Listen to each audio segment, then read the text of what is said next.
for myself is creating a pattern response where my nervous system is regulated instead of dysregulated, like normally when I'm sending emails or I'm creating or I'm working or I'm writing, like it's from this place of nerves and anxiety and stress and gotta make the deadline and gotta do this and gotta submit. So to be in this space, like with each of you, I could feel my nervous system just like ground and root down and relax. I feel safe in my body and safe in creating. I ended up being like so much more productive because of the energy of each of you in this container.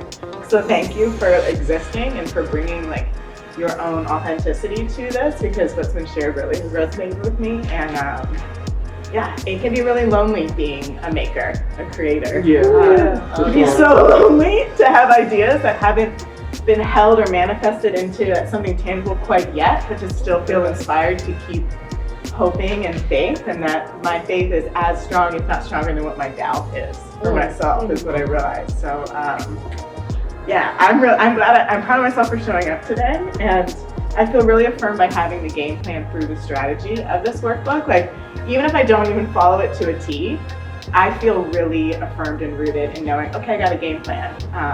And I can walk away from a Sunday like feeling super productive and setting the tone for the week. I think does so much for my mindset for like what Monday, Tuesday, Wednesday, Thursday looks like. You know what I mean? So grateful for all of you and the leaders in this space and those hosting us. And yeah, this is a really beautiful community here in Baltimore. So thank you.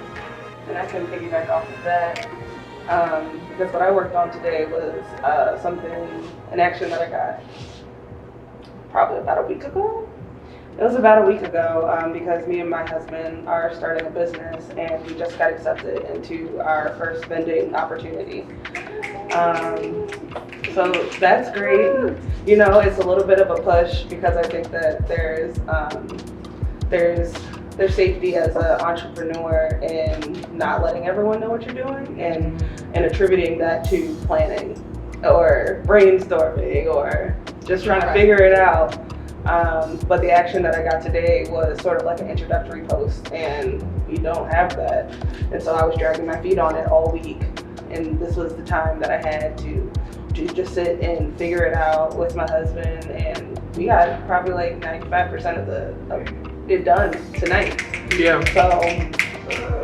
So yeah, we were productive, and it was great. Yeah, it was great being in this space with you all, because I think a part of the co-regulation is sort of breaking down that barrier. For me, when I'm by myself, it's easier to put up walls and make excuses to not do stuff. But I don't know what it is about the space. It makes you feel like, okay, I can do that thing that I've been putting off. So that was very helpful tonight.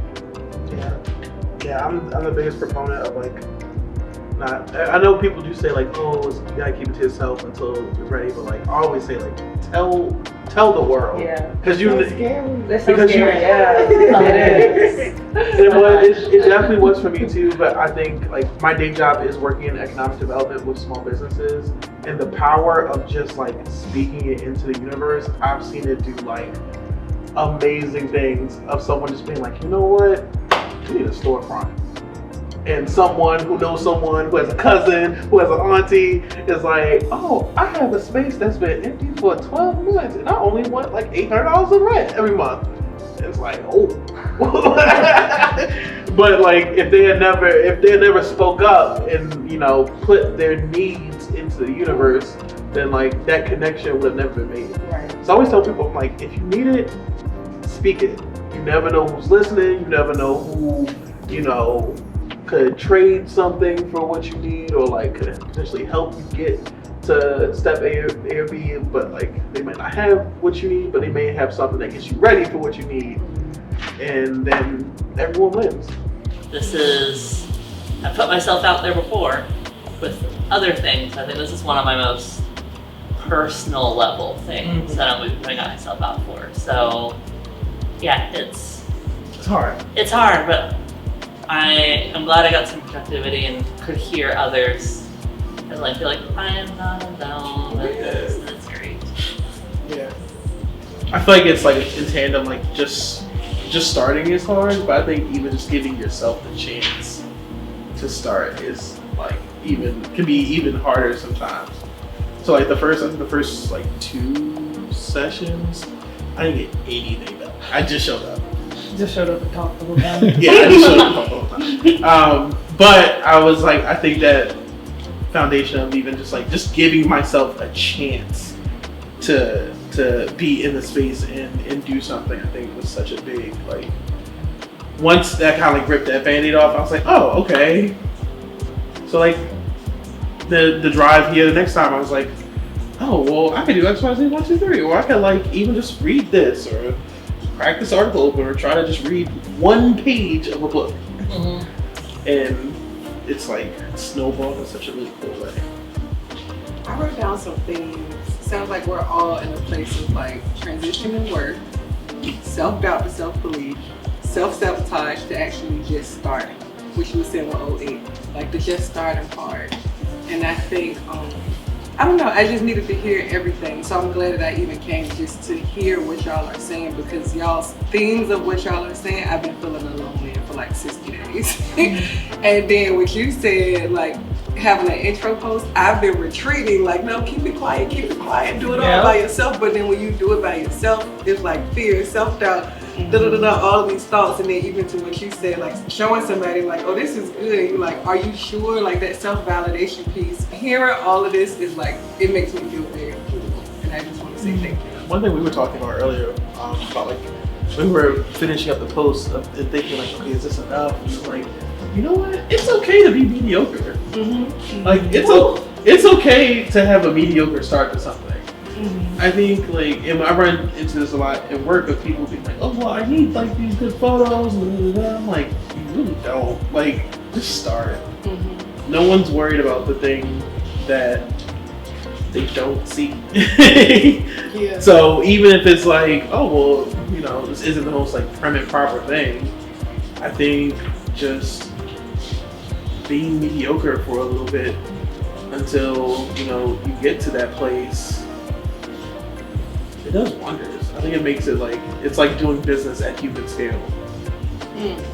Because right now it's like, we all probably have very like mediocre things to put out into the universe. But it's something. When I first started with them too, Fabian would say all the time, he would be like 1% better every day. I don't want to cry. He would be like just 1% better. And yeah, like it didn't click to me what you just said. Like all of the simplicity is in trend now, but when you had dreams for so long when things were so complex, it's like actually simplicity is on brand. It's in trend right now. So why not just like literally just start? It could be a dot on a page. This is a start, and you water it every day and it grows. So like literally like the theme of GrowCery Garden is it grows. And I think, wow, that was just like an aha moment for me. Like you don't have to actually have the whole plant 6 feet tall. Like be where you are right now so that you can see your growth a year from now. And wow, thank you, Brian. Of course, yeah. Alicia's like sometimes beside me when I have meetings with like these people that run these multi-million-dollar companies who have all the capital in the world, all the access, all the opportunity, and like we just kind of like sit there and they're like, "This is probably the most mediocre idea I've ever heard in my life," and they're never scared to be mediocre. It makes millions. Yeah. So like these people are so comfortable just like failing in real time. Just they're like, "Oh, that noodle didn't stick. Okay, we'll start the pot. We'll boil some new noodles and start throwing new noodles at the wall, and we'll figure it out." So that for me, I think was such a big inspiration. Like, oh, okay, there's never a point where anyone ever has it together. Yeah. None of these people ever have it together. They just keep throwing noodles at the wall, and then one sticks, and they're like, all right, that's the meal. Let's do it. I really like that broad, especially like in the artist world, especially like when I'm like seeing other artists, it's like, especially online, it's like all their perfect like top of, so like being able to say, I don't have to be that right now, I can just do it and just throw it out there, and if it's cool, whatever, if it doesn't work, whatever, and just being able to accept myself and whatever I output and just working and just work. but towards a better me. And that's what I want to say is the reason you want to put things out is for credibility. So the more you do it, the more people will say they know you for that. They know you for that. Even if it's small, they know you for that. And so that's why you want to just do as much as you can, even if it's small. Because that year will go by, that 2 years will go by, that 5 years will go by. People know me as an activist for students and children. All I did was go to work every day and put it on social media every day. And the next thing I know, they're calling me an activist. They're calling me a social justice fighter. And now I can consider myself that after taking exams for myself and saying, okay, I am that. But I didn't see that. They saw that. I just did what my heart wanted me to do. So as long as you keep your integrity, and I will say don't let, when you start the dots, what they love become what you love unless you love it. Because I became what they love. But when I look back at now what I was before they became loving it, I wasn't that. I became more of that because that's what they love in me. I don't want to be that, but that is what society wanted. That's what the culture wanted. That's what they thought they needed. And so I became that because it felt good to get that validation for my dots that I have been dotting, my noodles that I have been, hand kneading. But at the end of the day, I don't regret it, and so I think I go through it just to tell you guys to do it this way. Do it, but think about where you want to be in 5 or 10 years. The emotions we all talked about, the fear we all talked about, these are academic emotions. But we didn't have anybody like you to help us crack our brains while we were in school. You cracked it because y'all on Grow Day, that call is what allowed me. I took the comments and used that as my qualitative data, and I got an A on that paper. Wow. So that wasn't me. I mean, I direct. That's why I don't like to be on camera. I'm supposed to be doing this on a large scale, but I'm learning as I go. And that's why I'm showing as I learn for my credibility later, because I pivoted so hard that people have to see it in order to trust it. Yeah. Brian told me that. Brian told me that when we was playing pool that night. Brian's like, yeah, you cool, you know as the teacher, but you know? So